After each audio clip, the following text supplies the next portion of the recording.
NerdandSon.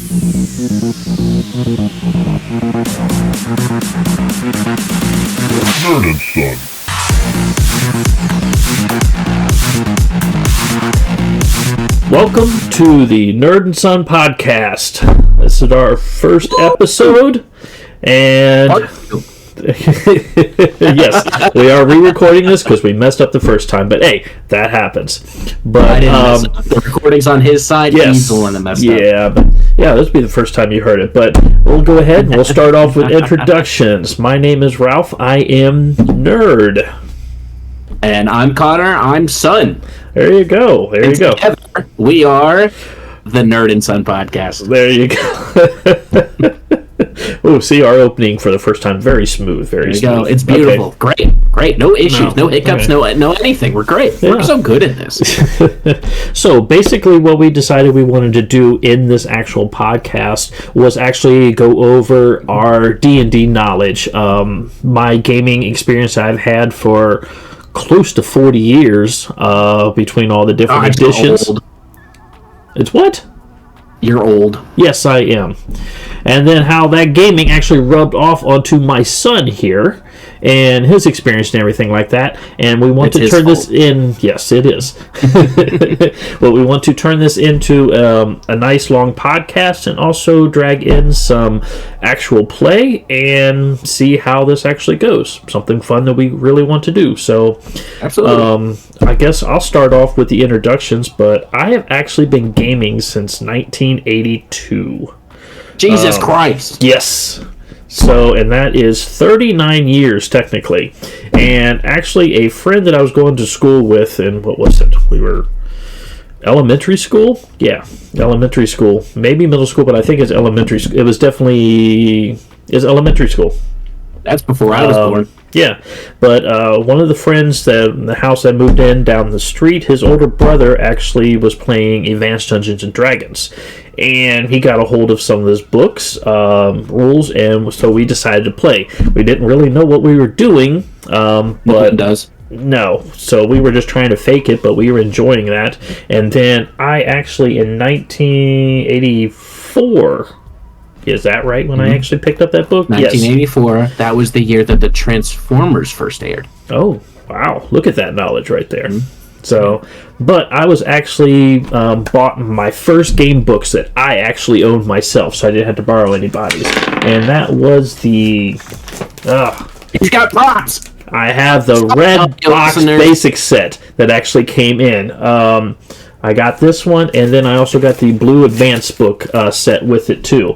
But then I had that, and then since this first episode we're going to talk about is dice, this is actually my first dice set that came in that red box set.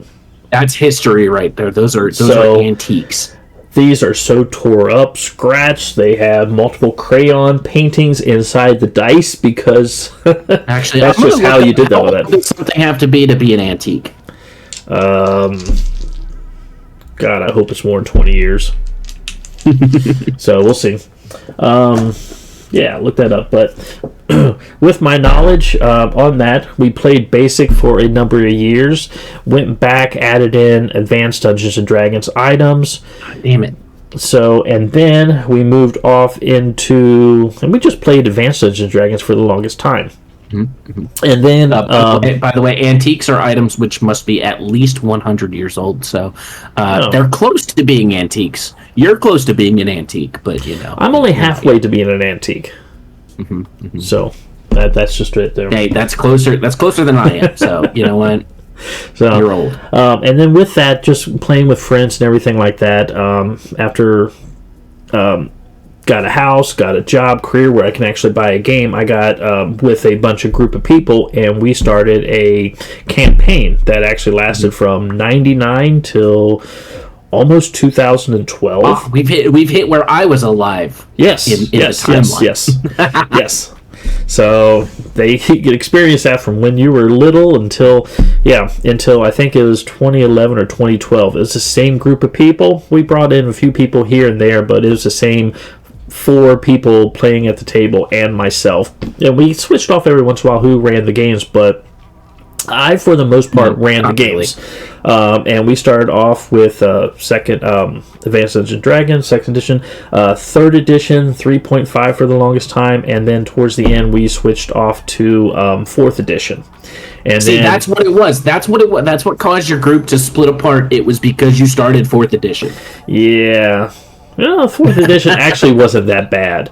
I mean, since I'm now learning 5th edition, 4th edition is very, very crunchy in the rules, and that's kind of what I grew up with with the Advanced Dungeons & Dragons and everything like that. So this is your first live internet coaching, being on the internet. You know, even though you have more screen time than I do on the internet. I'm going to coach you. You can't say something was good. You have to pick a side. You have to say it was the best thing ever, the worst thing ever. You can't do this. It was all right, you know. That's not how you get the clicks. It's not how you get the views. That's see, I am looking. Hit the subscribe and the bell and all that. It's a podcast. But no, most of my experience and everything like that is Advanced Dungeons & Dragons, the basic, and 3rd 3.5. We only got in a little bit in the 4th, and then life actually happened, and at that point, we kind of stopped playing. Now, this is 2023, and you wanted to do a podcast and game together and everything else, so now it's time for me to get back into it and share all my knowledge in games with you. He's come out of cryo sleep. We got to catch him up. So, but that's my basics. He doesn't know what the next card is. What? All right. Okay. Now it's time for me to talk about myself. I don't have near as much experience. My very first time playing was actually 4th edition. He ran me through a little tiny adventure, and it was such a great formative moment, and it just stuck with me. And so, I became, I grew up, and I corrupted you. Yeah. And then, I didn't really pick it up until 5th edition, and that's where I started with. I started with 5th edition, and then instead of sticking with, I actually moved around, and I shifted a bunch. I've played Pathfinder, I've played Starfinder, I've played the Warhammer 40k, Wrath and Glory. I've played here and there, all a bunch of different systems, and so I haven't had anything that lasts more than 3 sessions at a time. But I've bounced around a lot. I've accrued enough background knowledge to have my very strong opinions that will come out.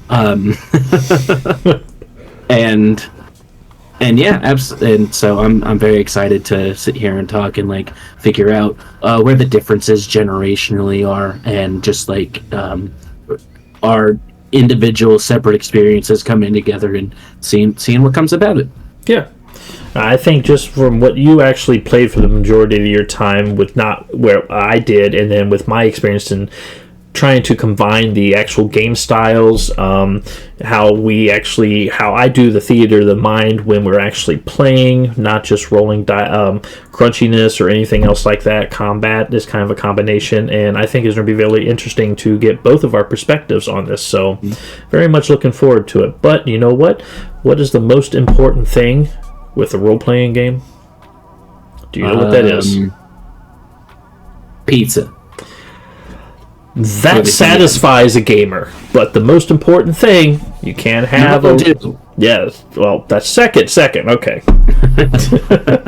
Dice can't have a game without dice. Main topic. Dice has been around for a while, and dice is our main topic for our first podcast, so I think that'd be great. Actually, there are some RPGs that don't use dice. They use things like playing cards and other things. Yeah. Okay. Yeah, I'm a dice person. That's the way it's going to be. All right. Some of them use those sticky hands. Those sticky hands, and you flick them onto the table, onto certain things. We'll talk about in another. Wow, I did not know that, and I don't really want to play that game. Okay, Did you not read it? No, not that. Oh, I'm talking about Mermaids Touch Your Dick, maybe. Oh, okay. I did not read that game. That game thing that you sent. Those long hand things, and you throw them, and you try to hit the dildo in the middle. Yeah, that's. Well, first of all, we are not a child-friendly show. This will have an explicit tag on it. So, but this is implicitly explicit. Yes, but okay, here we go. But dice is important for almost any kind of game. Okay, absolutely. And when we started doing the history, do you know that the world's oldest dice that was actually found can be dated back between 304 and 30 BCE? And they physically have a copy of this, not a copy, but the actual dice at the Metropolitan Museum of Art. Now, see, this is crazy to me because 5th edition only goes back to, 84? And so, 5th edition back to 84? Not 5th edition, but Dungeons & Dragons. Dungeons & Dragons started in the 70s, sorry.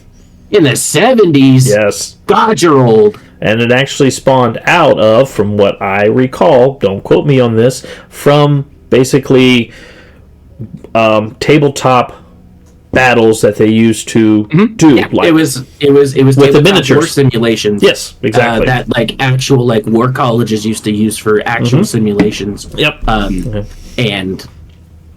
And so they would use that, and then it turned into and then it evolved from that into single characters, and that's why we still have hit points. HP came from whole points of that's right. Stuff. That's right. All right. There you go. But we're going to focus on dice. Yes, we get history lessons and dice. Okay. Dice. But yeah, dice is important stuff. Now, this D20 they found, because you can see pictures of it online, it's roughly about 1 inch tall, and it has Greek letters carved in it. Okay.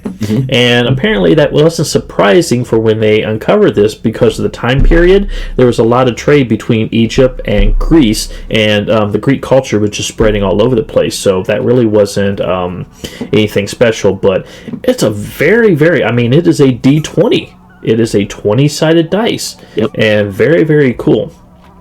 So now Absolutely. They also because that means that both the Egyptians and the Greeks were a bunch of fucking nerds. Yes.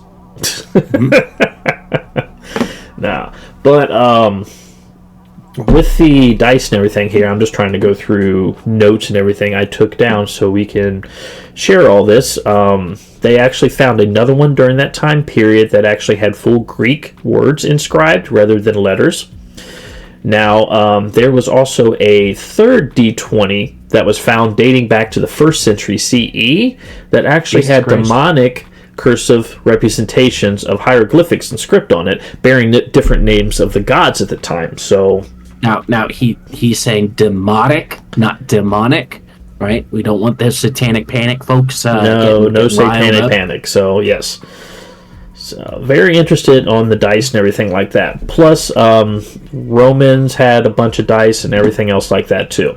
Now, those, when they were trying to figure out what they're for, they probably weren't playing Dungeons and Dragons back then. I don't believe that for a second. No, but most likely they were for games of chance, betting. That was most likely what the dice were for. That's what Dungeons and Dragons is. It's games of chance, but yes, for betting, everything else like that too. So very, very awesome to have the dice and everything, especially a D20, because when you think of games in D20, you think a D20 is a modern type of die that you would think more of the older dice, especially if you see in some of the old movies and everything like that, or Rolling Bones. It's all 6-sided dice. But it makes sense. It makes sense because the Greeks invented shapes, so of course they would invent the D20 shape like that. That it just spawns. You start making shapes, and you make certain shapes. Yeah, it just makes sense. Very, very, very cool. So I thought that was actually awesome on the actual history and everything of the dice. So yeah, it is great. And I'll put a picture of it. We'll put that in the notes, and I'll probably show it on the YouTube here that we're recording also. So we'll do that. And we'll also have a link to the history of the Humble D20, and that's kind of where I pulled the information of to learn some of it myself, which is very cool. But now, also with dice and games of chance and everything like that, the other thing that's most important is the rules and the superstitions about dice. Absolutely. Okay? Because those come into play at the game table and everything else.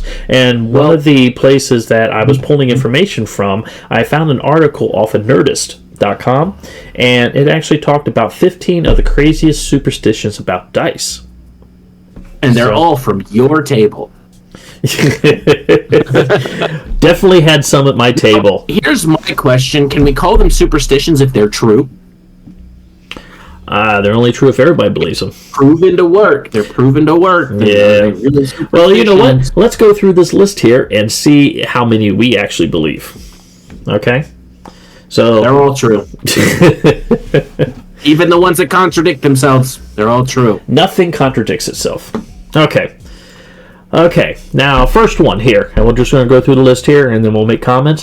First one, don't roll the die before you need it because you'll use up your good rolls. So, what do you think about that one? Well, you know, you gotta make sure you gotta make sure that you have the good die, you have the good luck in there. So, now the second one here. Now we got our first contradiction. Always roll out bad rolls before you need the die.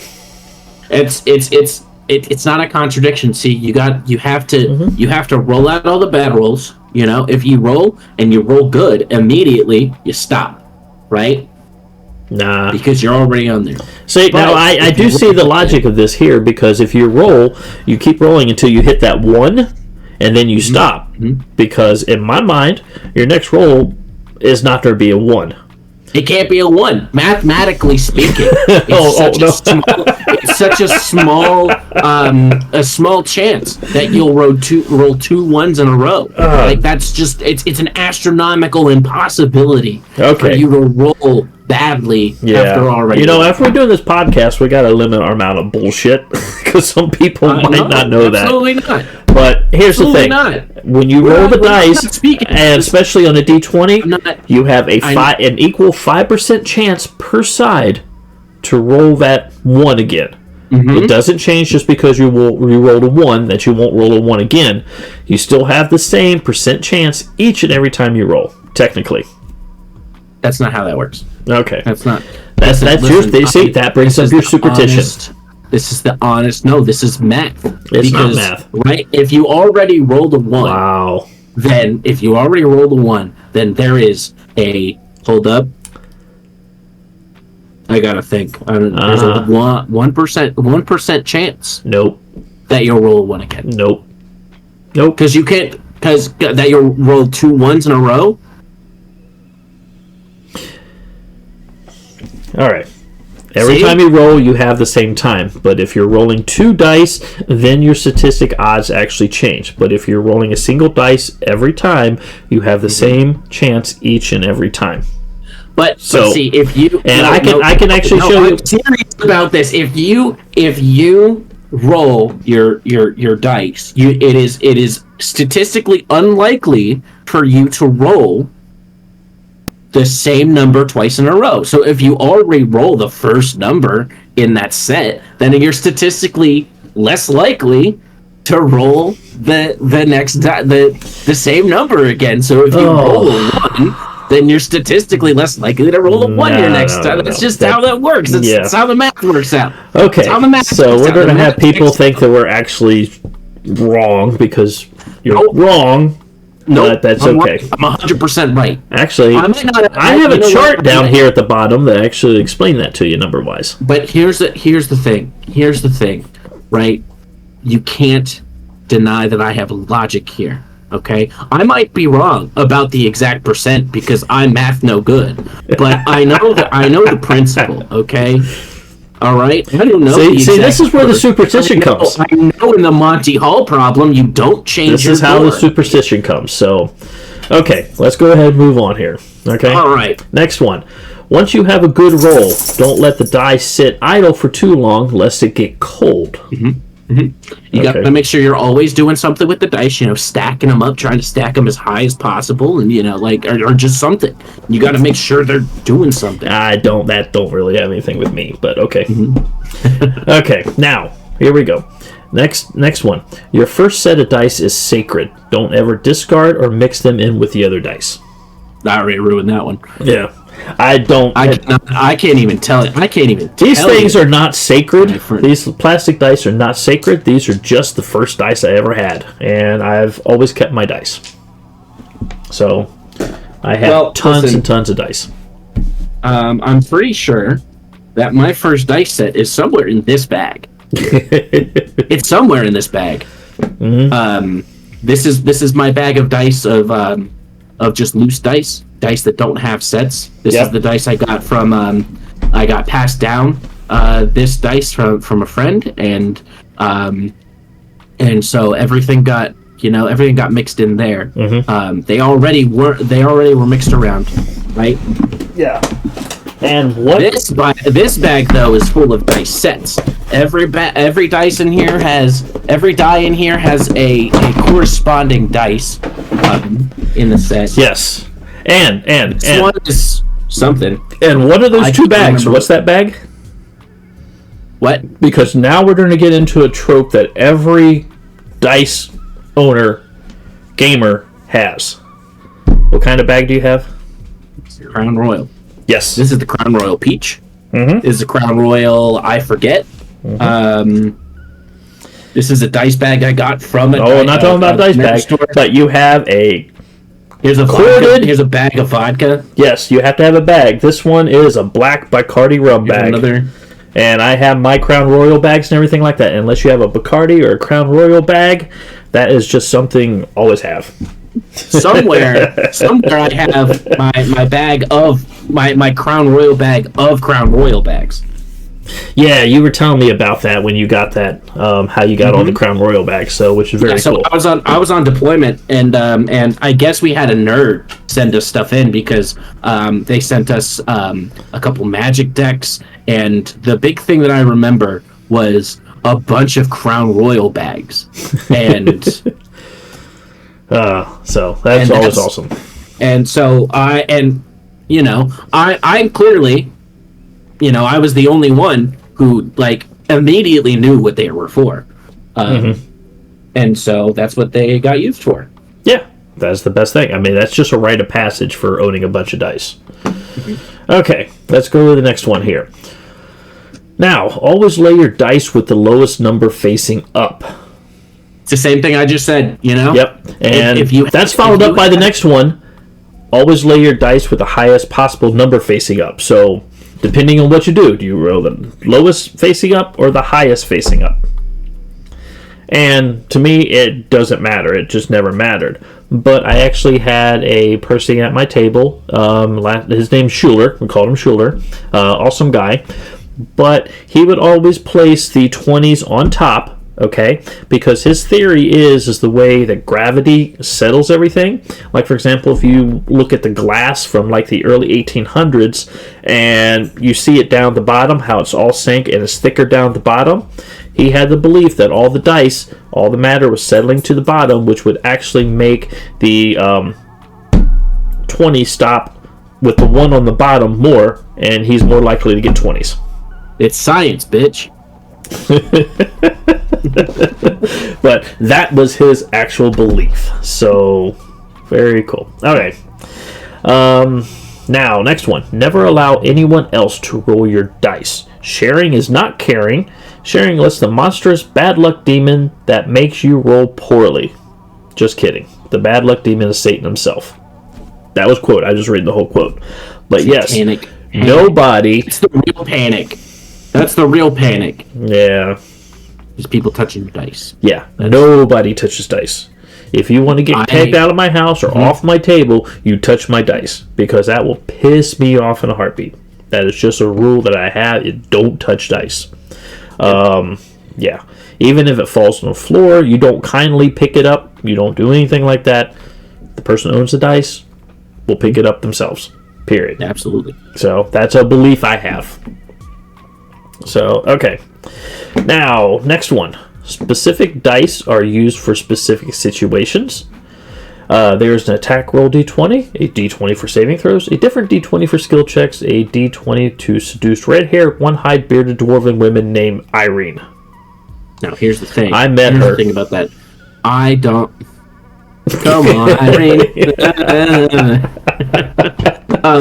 So, I personally don't do this. I have, I'll pick one set, and until it's, until it does me wrong, until it does me dirty, I won't switch.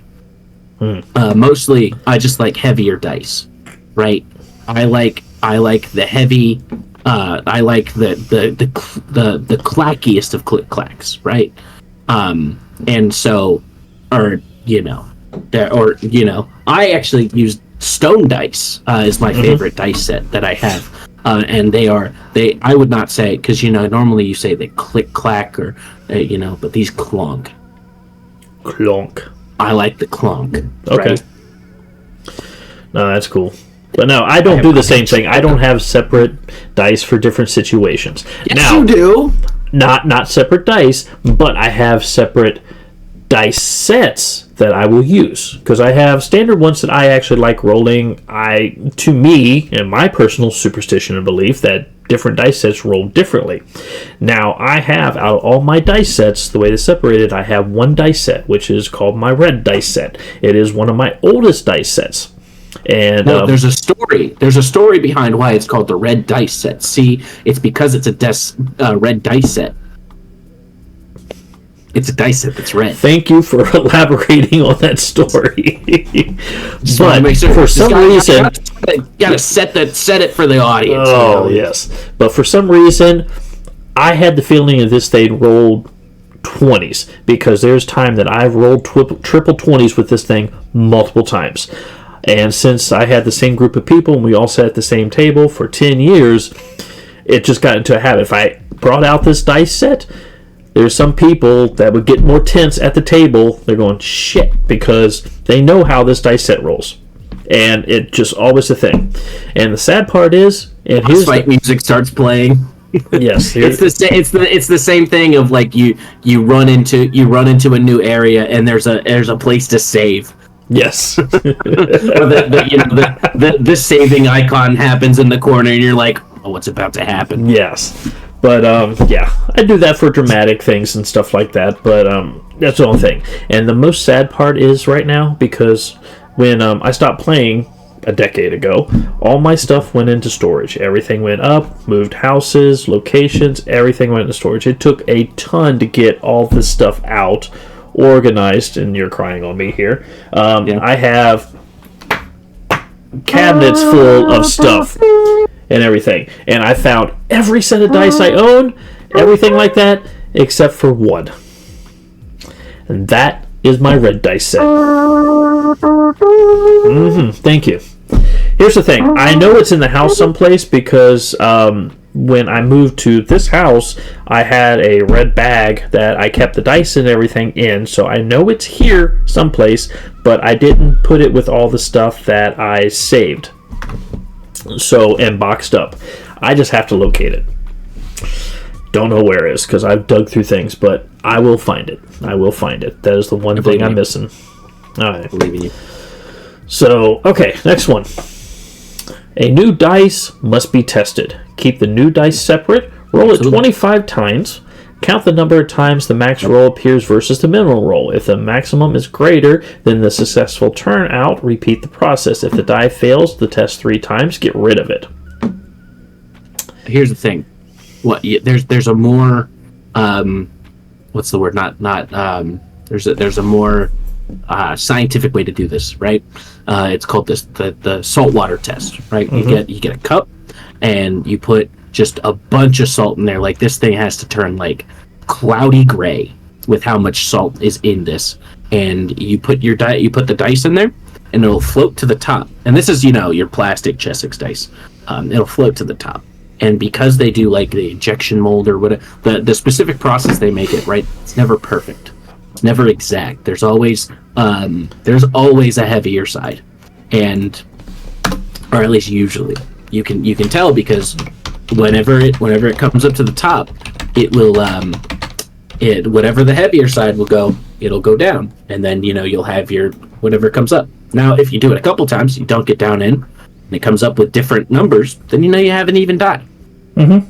And you get rid of it because you know that it's an even die. You gotta try to find the one that'll give you the good result. Like, I know, I don't remember which one, but there is one on this bag. There's one in this bag right here. I can't tell you which one it is specifically, but there's a D20 in here that it rolls 18s. So, Mm-hmm. I don't know. But that's just the thing. You get used to what your dice is and everything, so. Okay, well, let's go to the next one here. Figure it out. Okay. Next one. If the status of your die luck is in question, keep it separated from the rest of your dice. Let it bring down the luck of all the others. So, what do you think about that one? Listen, the separation, absolutely, 100%. You put it in prison. You put it in dice jail, right? Dice jail, it doesn't, it's different for everybody. You can actually get, you can buy little dice jails specifically for dice. I've seen those. I've seen those. And that's what it's for. But you know what? Everybody has an actual dice jail. It's called your freezer. You put it in the freezer. And I have a dice. Can you please? I sent you a picture. Can you please post it when you get the chance? Okay. Like in the show notes or something, so that we can show what this dice has done, because it's a nice green and gold dice set, and it's really cool. But it didn't do me well. It did not do a good job, and so I threw it in the freezer, and it actually tarnished. And you know what? That's what it gets for being a bad dice set. It deserves it. That's interesting. It got what it deserved. Absolutely. That's it. Poor dice. No. It kept failing on me. It kept rolling ones. That is interesting. But it had to be. It had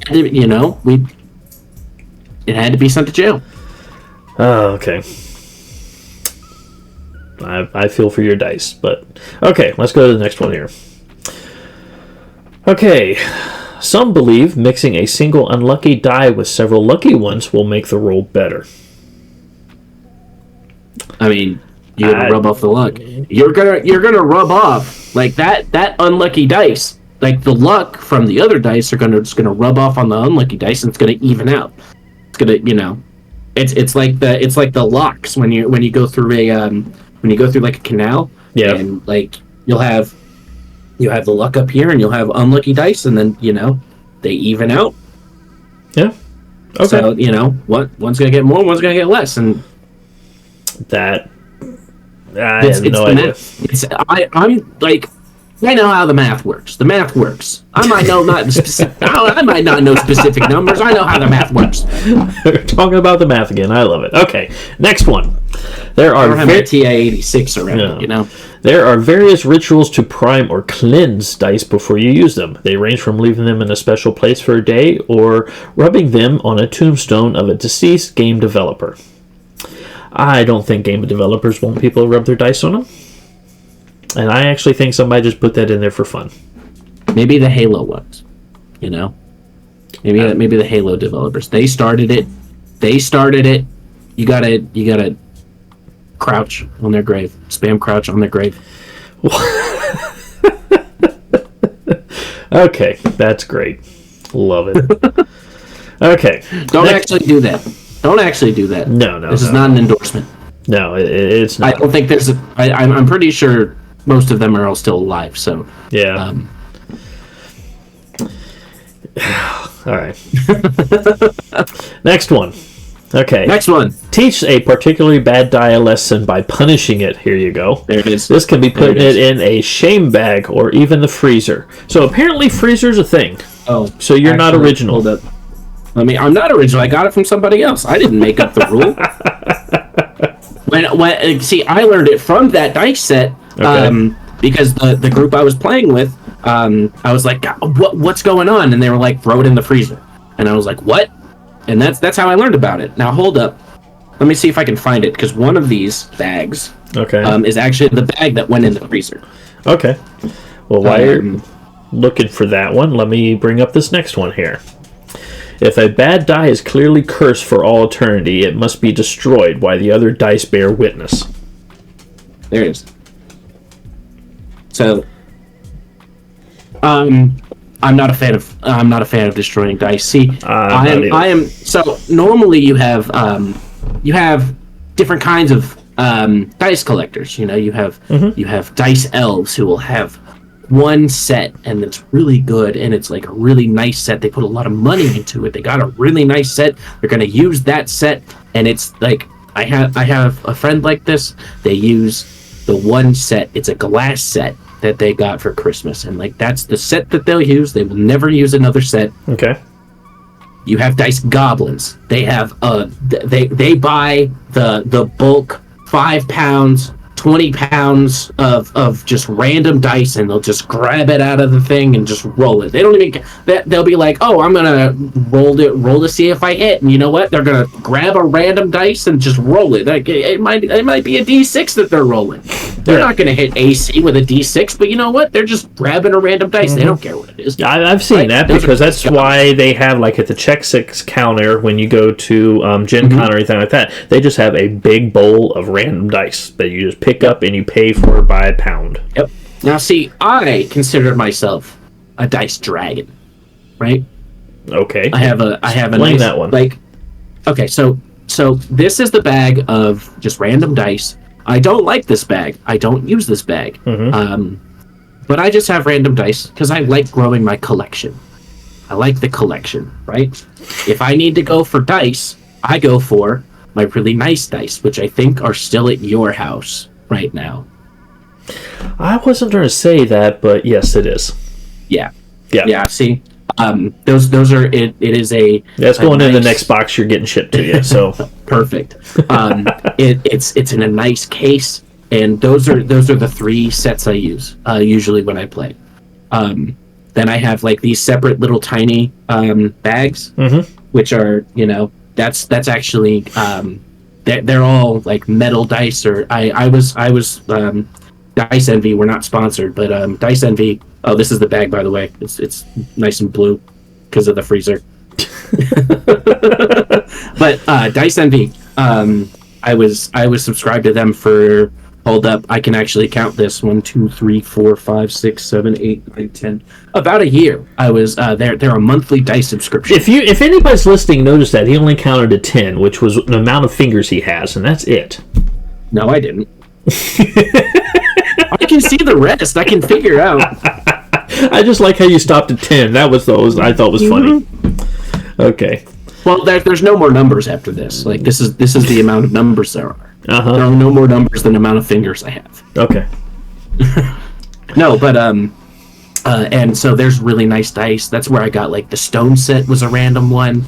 I think I got a wood set. I don't like wooden dice. Yeah. They're here somewhere. They're very light. I don't like them. Yeah, that to me would feel weird. I have the stone dice. I have the metal dice. I have an aluminum set that is like, the aluminum set is weighted perfectly to be at the exact middle point between a metal dice and a plastic dice. Okay. See, that's the thing. All mine is actually plastic. Most of them that I bought, they're chessics. And I try to keep all of them in cases that I buy them. Unless I use them a lot, then I buy just a bag for each set. So I don't really combine them. Unless I don't like the dice at all, then they get combined.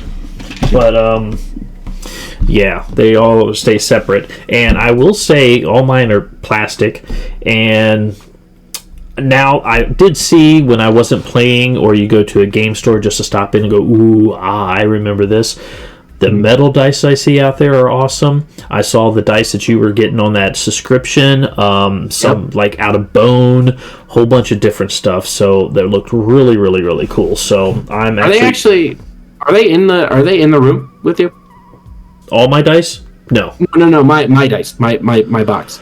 Someplace. I got a couple things stacked over there. Okay, never mind. But yeah, I was gonna say just like show it on camera. Show my. Maybe I'll take a picture of it and add it onto the video and stuff, or we can put that in the show notes. That's fine. I could do that.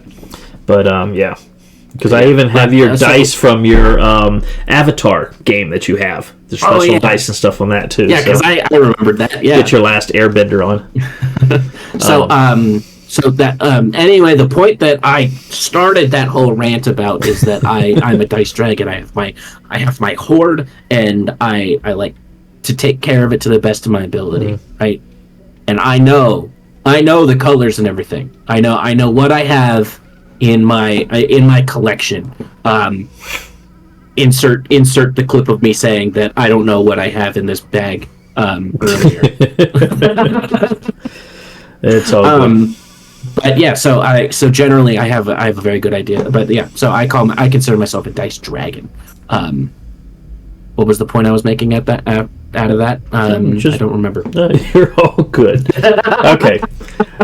Let's go to another one here, and I think this is the last one. Okay. If you find that one particular die is lucky, you should name it, but not after a significant other, and you only use it for very important rolls. And it should also be kept in its own special holder, and you should talk to it and take it out and put it away. Yes, seriously. Oh, you special little dice. Oh, you special little dice. Insert your best Gollum impression and say precious. Well, I will say my red set, I have it, and it's in a nice felt lined wooden box. Names. I don't have a name. It's my red set, but it's in a felt line red cut. This little specialty box that I have for it. So that's why I know it's someplace. But yeah, I'll have it in a special container. But other than that, I don't name them. You got a name for yours? Absolutely not. Okay, there you go. My we don't name our dice set that was in the freezer. All right. So, but yeah, that's interesting.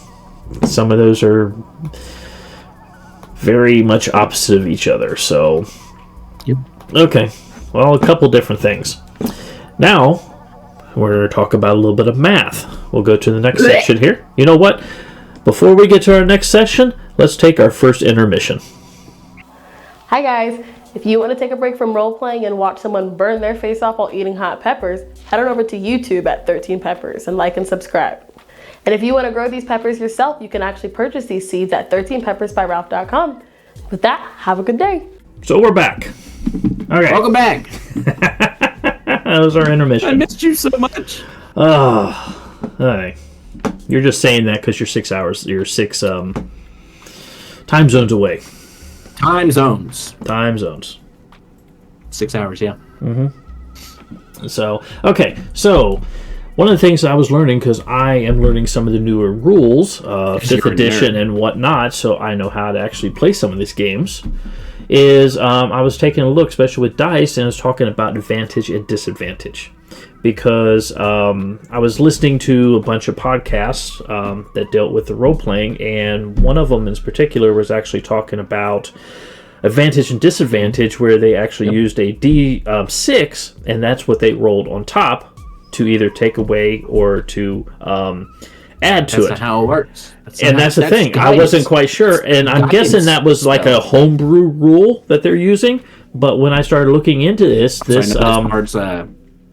that's Bardic Inspiration.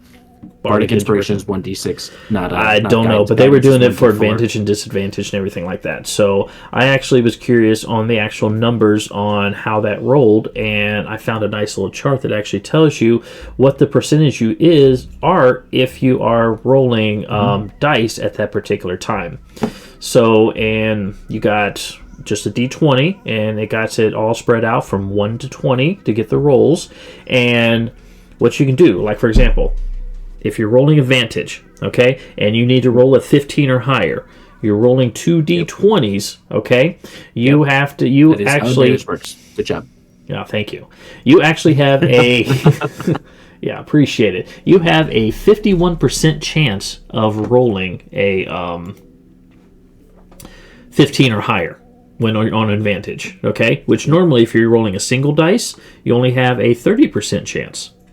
Okay. Now, if you're rolling a disadvantage, you only have an 8.9% chance of rolling a 15 or higher. Okay, because with the numbers, math checks out. Yeah, I know the math checks out, and that's what you kind of do, because even, like, for example, you're talking about rolling 1, and then you have a different chance of rolling a 1 after it. Technically, you have a 5% chance every time, but just like when you're calculating a lottery, you have more opportunities to roll different numbers, and that actually drops your chance and percentages down. So, like, for example, if you just need to roll a 10 or higher, if you're rolling a standard dice, you have a 55% chance of rolling a 10 or higher. Okay? If you are rolling with advantage, you have a 79.8% of rolling a 10 or higher. And if you're rolling with disadvantage, you only have a 30% chance of rolling a 10 or higher. So advantage and disadvantage is a big deal. That gives you a lot of numbers and everything. Absolutely. And here's the thing, right? You know how back in your day, you know, the meme of like back in your day, great. When the DM got mad at the players, they would say, "Go ahead." They would say, "Rocks fall, you die." You know, whenever your players are being annoying. But now the current version of that is, yeah, go ahead and roll that with disadvantage. And that's what that is. That's the what you're doing is really stupid. That's how it's like the bless your heart of the 5e.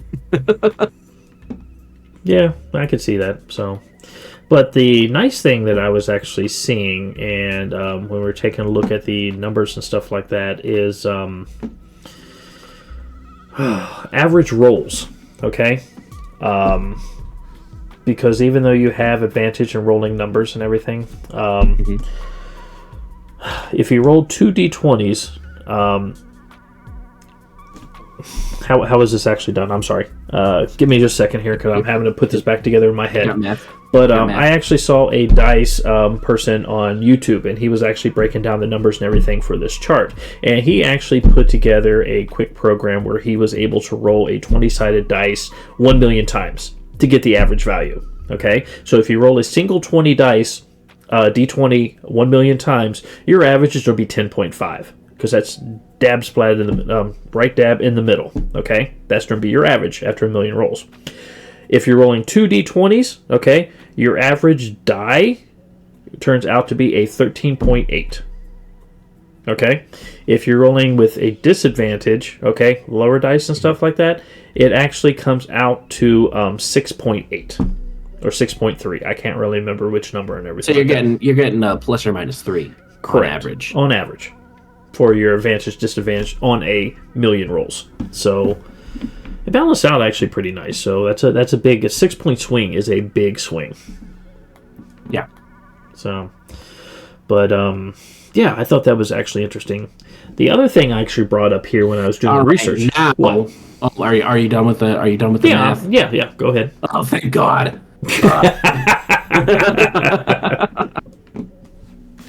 All right. You got anything to add on that? No. I'm not a statistician, so. Oh, I just find it interesting. So. Yeah, that's because you're a nerd. Yeah. So, and I also put together a list of odd stuff that I found. Also, when I was researching dice and everything like that too. Now, it was actually notated. I was looking at an article, and as of August 3rd, 2023, the most expensive die ever sold was a single D20 that said to have been made in the 2nd century, and it's a deep blue-green D20 with distinct symbol carved into each of its faces. This Roman glass gaming dice sold at auction for $17,925 in 2003. And apparently that's the highest one since this article was written on August 3rd. So that's a very expensive die. Yeah. So now, even though I have a bunch of dice and I like to use them and swap them out sometimes. If I bought a D20 for upwards of almost $18,000, I would only use that dice. I would only use that one. I would use it. I would just show it off. That's all I would do. I wouldn't buy it if I couldn't use it. No. You got to show it off. You got it's just like oh.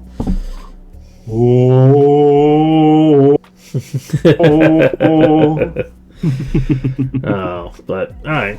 Now there is other dice. The way they actually roll a couple different things, and there's also a thing called cursed dice. Okay, and apparently this adds a sense of darkness, damage, disease, or evil powers to your encounter. Remember, you can have your players savors the effect of the cursed spell, diseased, or grim environment. Those who fail to roll with the cursed dice for a time. Okay, and this effect is determined by the DM. So apparently, this is a house rule, and it really didn't determine if it's a special dice itself that you have to roll, or if it's just if you roll a 1, this is how you do, and you do a curse table if you roll a 1. Because I do have some D6s that the 1s are actually replaced with a skull and crossbones. So I don't know if that's how they're doing that, but that's something they do in the games. I have fun D6s that the 6s hold up. So there it is. The 6 is replaced with my favorite Lehman Russ tank. It is the backbone of my guard army, and the red, white, and blue for America, and the dots are stars. Hold on. Wow, is that a Risk dice set?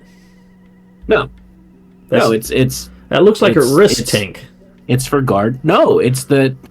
Hold up. All right. Okay. Pause. I guess we're having another intermission.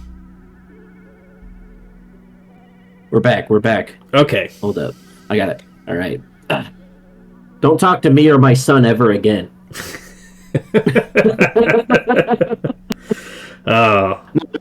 These are custom dice from baronofdice.com. Okay. And they have like special ones for every 40K army. Okay. It just looks like the same symbol. Sorry, scratch that out. They have dice for every single legally distinct, grimdark, futuristic wargame faction. Okay. Interesting. Yeah. See? Yeah, because I think we got that same symbol on our attack board game that we played when you were here. And that probably just has a regular tank. Yeah, this is special. This is special sci-fi tank. This is special sci-fi. The coolest tank. Okay. All right. It's not the coolest tank. The Baneblade is the coolest tank. Okay, next one. This is an RPG podcast, though. This is a Warhammer 40K podcast. This isn't Debus Ridiculous or Poor Hammer. Wow. Okay. Yeah, there's a good thing about this podcast. We don't get sidetracked at all. No, not at all. All right. This is you come here for reporting and for historical examinations in the RPG sphere. Okay. Yeah. Yeah. Okay. Yeah. Mm-hmm. All right. Well, since everybody's going to believe that, we're going to move on to the next one. Absolutely. All right. Well, what's the next sidetrack we're doing? Yeah. Well, the next one, apparently there is a thing called unfair dice. And these are dice that are non-uniform density distribution and unequal and gives an unequal probability for each the outcome of the dice toss. So basically, it's weighted dice. Yeah, but that's, that, I mean, there's some that are designed to be weighted, and then you have chess dice that, are just naturally weighted in a certain direction.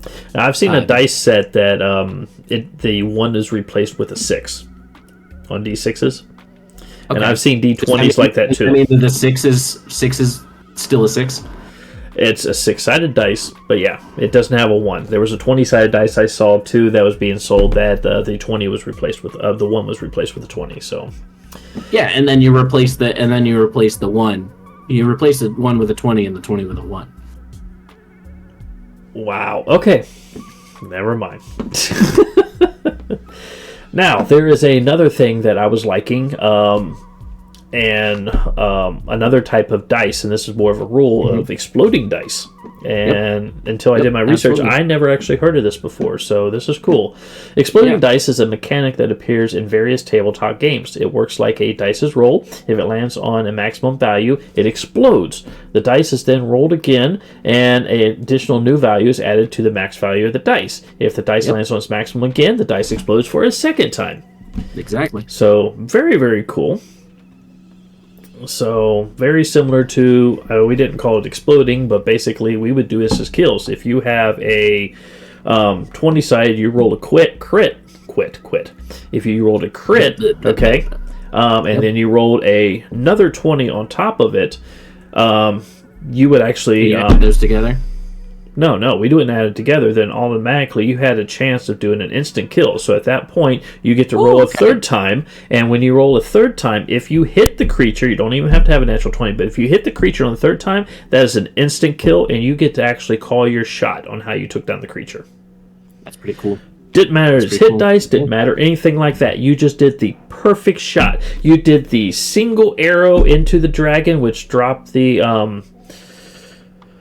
oh my gosh, my mind went completely blank. Which dropped the creature and dropped it, killed it outright. Yeah, I'm going to the Hobbit dragon. That was on. Oh yeah, the Bard shooting the black arrow into the chest.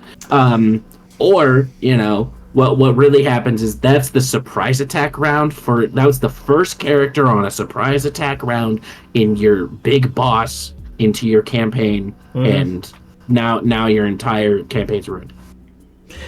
Yeah, that's another discussion. We'll have an interesting time about ruined campaigns and ruined situations and within 5 minutes throwing 2 days worth of prep out the frickin' door. But that's another discussion. But yeah, so yeah, it's a nice roll, interesting roll. So okay, now apparently there is a actual dice which are called Devil's dice. Okay, they're not like dice named 20s or anything like that, but basically the Devil's dice is naturally formed in a rough cube shape and is of a deep brown to black in color. It is either limonite after it's called limonite after pyrite is formed when pyrite begins to decompose through the chemical weathering and iron presents its mineral starts to rust. So limonite is impure hydrated iron oxide. Okay, so it's a natural occurring, and when these things actually start breaking down, the Devil's dice actually break down into dice shapes, and that's where it gets its name. Pretty cool. Now, see, here's the thing, right? Like, see, we can tag this as educational because we've hit geology, we've hit statistics, history, exactly. Like, you're learning something today. You thought you were just going to have a nice little talk about RPGs. You're learning something. Or learning. So. No, and, it's called the Devil's Dice because they're naturally formed because the devil, he just wants to play some role-playing games, Yeah, he gets bored. He gets bored. Like, he has to do something with all those souls he collected. Exactly. So. He puts them around the table. Exactly. Yeah. So, and because there's so many souls, everybody's trying to play with the same dice. So you have to make your own dice. So, yep. All right. Are you ready for our last discussion? Actually, no. Because I think and a thing to be said. I touched on it in the very beginning. But it's not all about the dice normativity of the hobby. There's other things you can do. there's the whole thing of like picking sticks, and picking the short stick out of the bunch. Yeah, you have there's a horror RPG and a romance RPG, but there's a couple that use Jenga towers. Oh, that's interesting. I don't know about that. So when you want to, there's Star-Crossed and Dread, and so basically when you want to do a skill check, you pull a block out of the tower. Okay. And so that and then Star-Crossed uses it for romantic tension, and Dread uses it for horror because once the tower falls, that's it, you're done. Mm-hmm. Okay, that's interesting. I did not know that. Mm-hmm. So, yep. And then I talked about playing cards. Yeah. So, I mean, you could probably do one out of Russian roulette. Mm-hmm. That's still thing. It's a 1 in 6 or 1 in 8, depending on how it depends on the cartridge. Yeah. It's a D6 or a D8. Yeah, exactly. So, there's so many different things with the game of chance. It's just kind of been refined for what we do with dice. So, absolutely.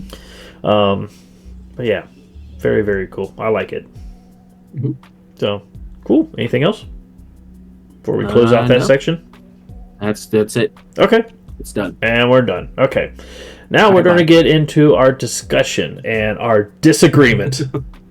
Yes. All right. Now, we're going to talk about dice and dice rolling and running games and hidden versus open rolling dice. Mm-hmm. Okay? Do you want to go or do you want me to go? You go. You okay. You know what? No. I'm taking it because here's the thing. Hidden rolls all day. All the time. I have my screen. I have my nice DM screen. It fills me with authority. The Baldur's Gate 3 narrator lady, authority. That's what I have. When I have that DM screen, it blocks me, and so the players don't know what I rolled. And this is important because it hikes up the tension, And that's the important thing, is that it hikes up the tension if they don't know what's going on.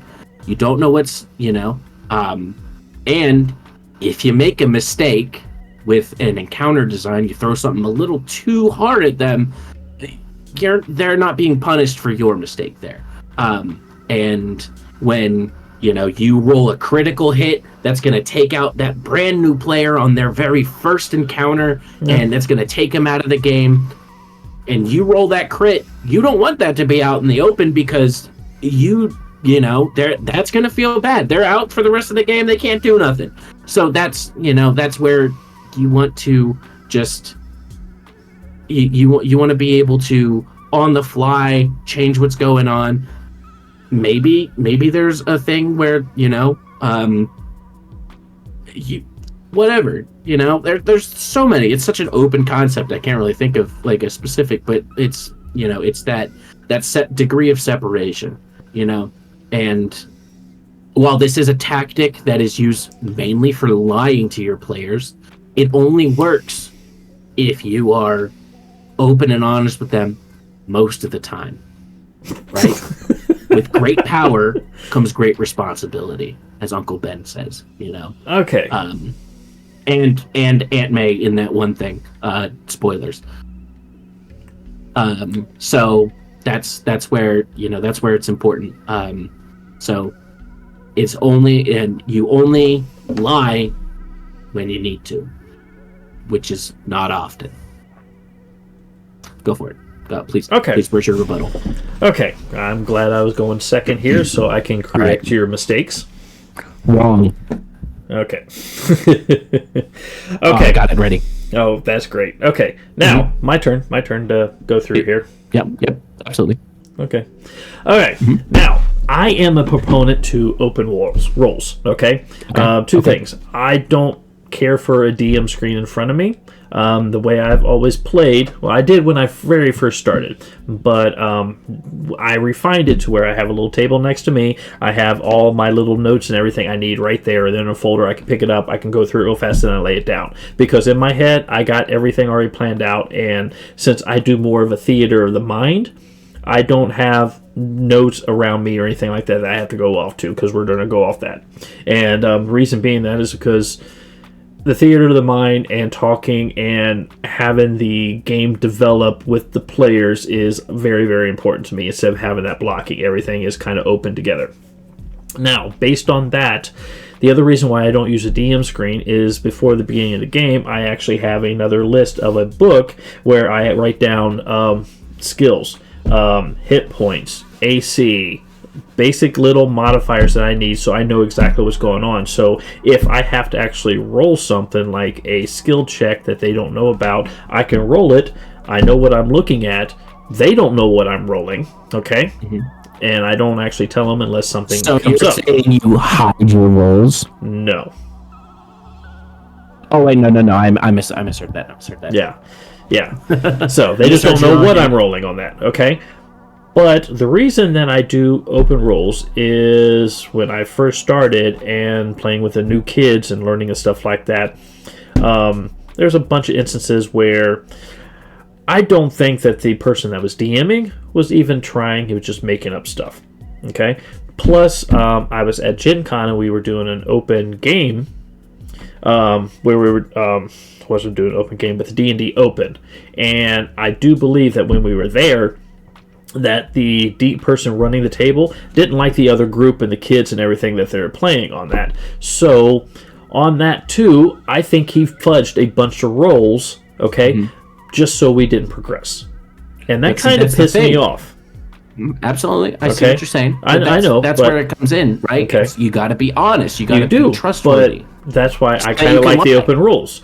And here's the other thing besides I like the open rolling is because if you're a good DM and you roll it openly on the table, there's still a way of getting out of that. There's death saves. There's a bunch of different things. There's having your big bad NPC character, whatever, doing something a little bit different. Okay, to not be an instant death kill or anything else like that. But to me, it kind of adds an additional tension on the table, because if I'm sitting there and I have a big bad during swinging his sword and all of a sudden he rolls a 1, everybody sees it and everybody's like, yes! And they are so happy. And then the same thing, except that, and I roll a 1920, and they're like, oh, now they're stressing because they're seeing all that, and it kind of adds more of a tension and drama, and it brings them into the role instead of having that barrier between there. And I kind of like that because it brings us all into the table. We have the map in between us. Everybody can see everything that's going on, and it just brings, to me, the table and everybody together. There's no separation or anything like that in the story. So that's really what I like. And that might be just due to DMing style, how I have actually involved and everything like that over other people and comfort level of the group. So I can see what is different stuff like that. So based on my experience, my many, many years of experience, I like an open roll. Now, normally we're told to respect our elders, but you're wrong. All right. I'm kidding. No, there's absolutely. If you want me to ship you your dice that are still at this house, okay. No, but there's absolutely a time and a place for when there's a big bad or something really dramatic happening. It's you can switch it up. I heard this thing of rolling death saves. Behind the screen, and the DM rolls that so that the characters don't know, so that the fighters over here and they're dying, meanwhile you have your healer over here, and if your fighter is rolling the death saves in front of everybody and that he hit the 3, so the fighter's good to go, the fighter's gonna get back up, the healer knows that they can focus somewhere else, But here's the thing: when you're playing, if you the DM are rolling that behind the screen, they don't know. The fighter doesn't even know if he's good. The healer doesn't know if the fighter's good. Nobody knows in that situation if they're okay, and that's where it gets like real, like the tension builds and it's useful. A really good one is a useful way to do it is the Box of Doom roll from Dimension 20. and on very important rolls, get out the box of doom, and it's this real crazy looking dice tower with a little thing, and that'll be rolled in front of everybody, and everybody sees exactly what the result is for super important dramatic scenes, to see what comes out of that. So there's a time and the place for everything. Yeah, so I think that both have their merits, and we touched on this when we were talking about this earlier, and I want to make sure it's reiterated on air, that we have very different experiences here, where you had your group for 10 years. You knew your players, you knew what your players would do, you knew the characters and what they could do, and so you can work around that in the setup stage. Meanwhile, I use it as I use rolling behind the screen as a defensive, like I said before, as because I play with a lot of newer players, and I don't want to ruin their fun. Yeah. I don't want to ruin their fun by having a goblin crit on the arrow attack, and they don't have any, and it's the first round of combat, and look at that, now you can't do anything, and that it feels bad. That ruins somebody's first experience, and it's just a bad time, and now you feel bad, but you can't do anything about it. So it's a difference in setting and like expectations at the table. That's it. I mean, like I said, you're correct. I had a group of people which I knew in and out, how to run things, how to do things, likes, dislikes, and everything like that. But we've also gathered from experience, for me as a DM, because doing this for long, you just evolve, you get better. And since you're going to do more of a theater of the mind, the way I actually look at it is that regardless of what the role is, they don't actually know what the damage is from the creature. So basically you got a wizard with 4 hit points, and they get hit with an arrow in the side of the head, they get 3 hit points, taken away.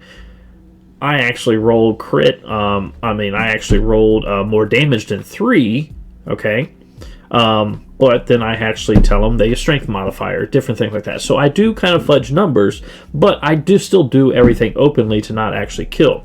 Also, too, one of the other things that we try to do is when we're in combat and we're swinging, we do a lot of description on how and things like that. Okay, so I have my big bad, and he has his sword with the flames coming off of it, and he takes one step forward towards your fighter and everything like that, and swings a nice hard swing right across, because I animated when I do the DMing, right across your midsection and everything like that. Let's roll, okay? Oh, he hit everything on that too.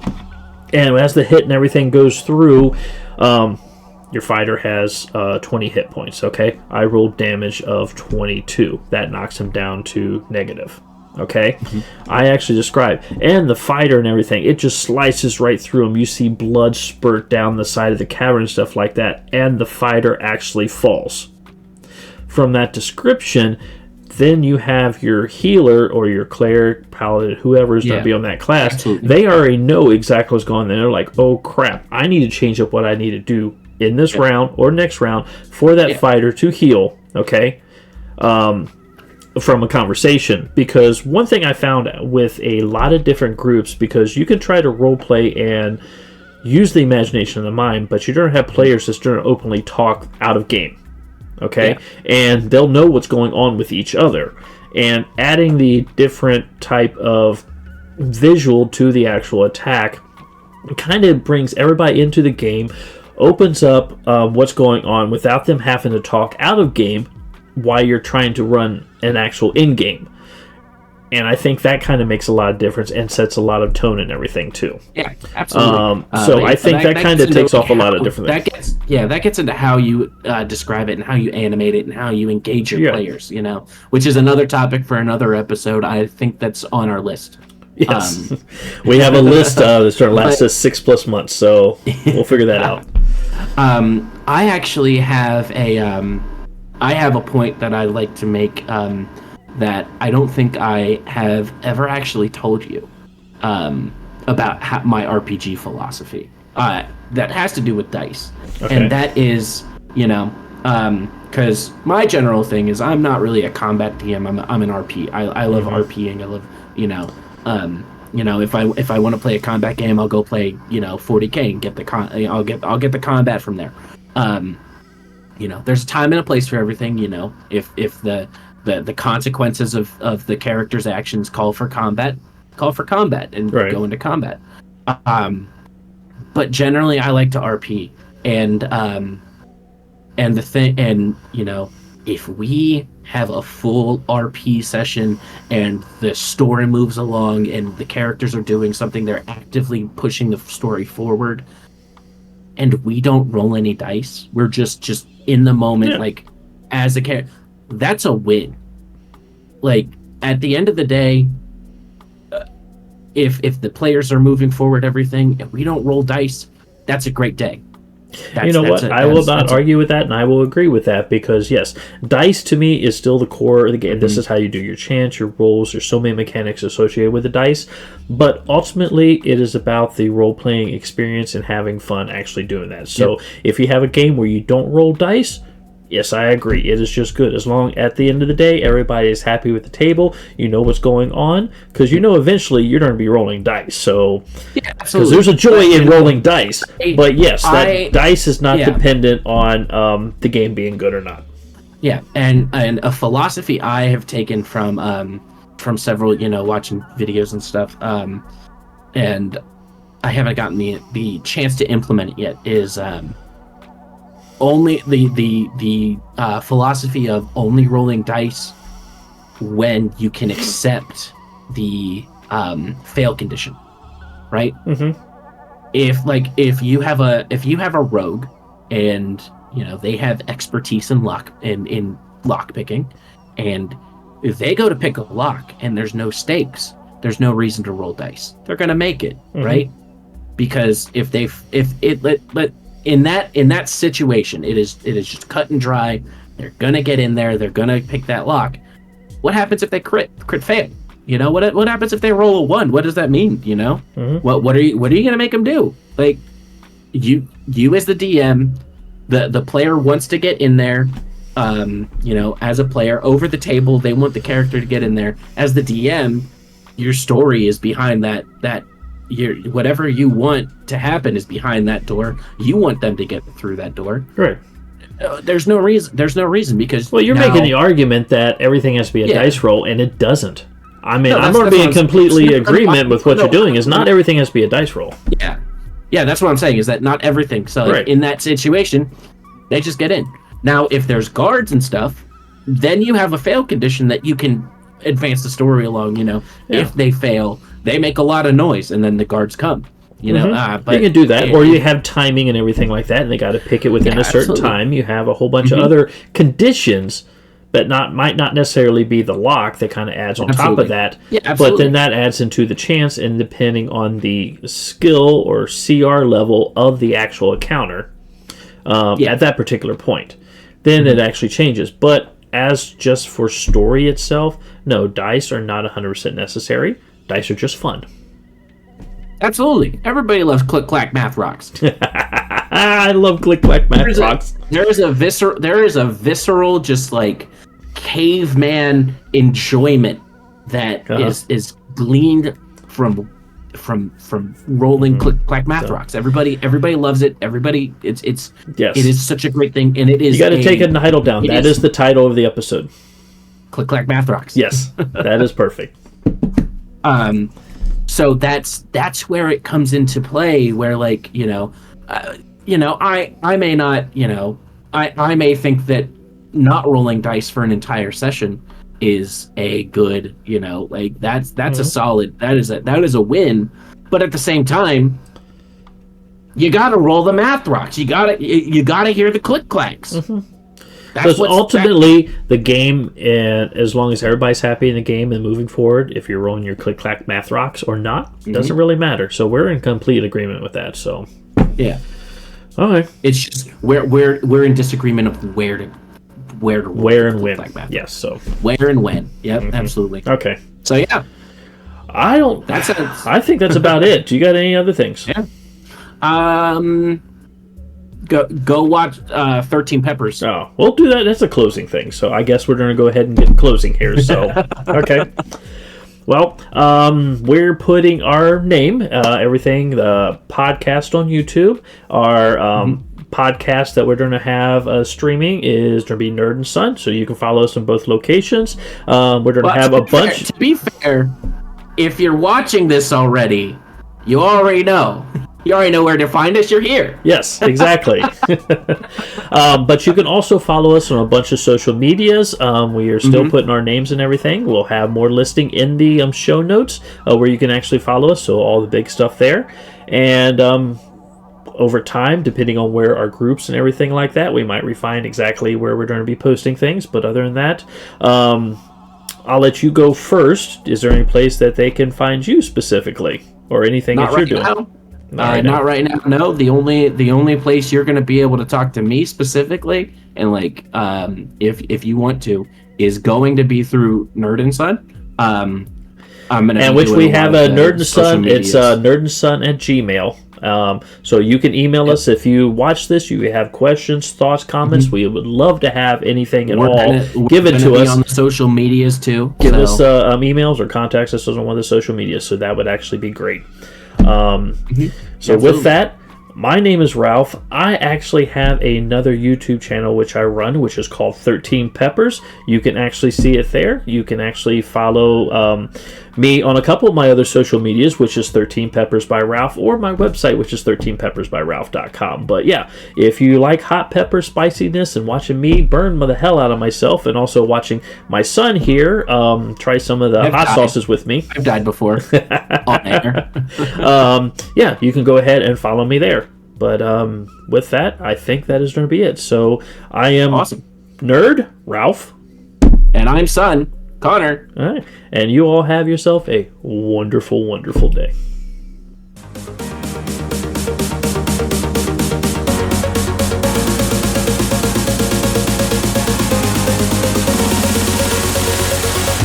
NerdandSon.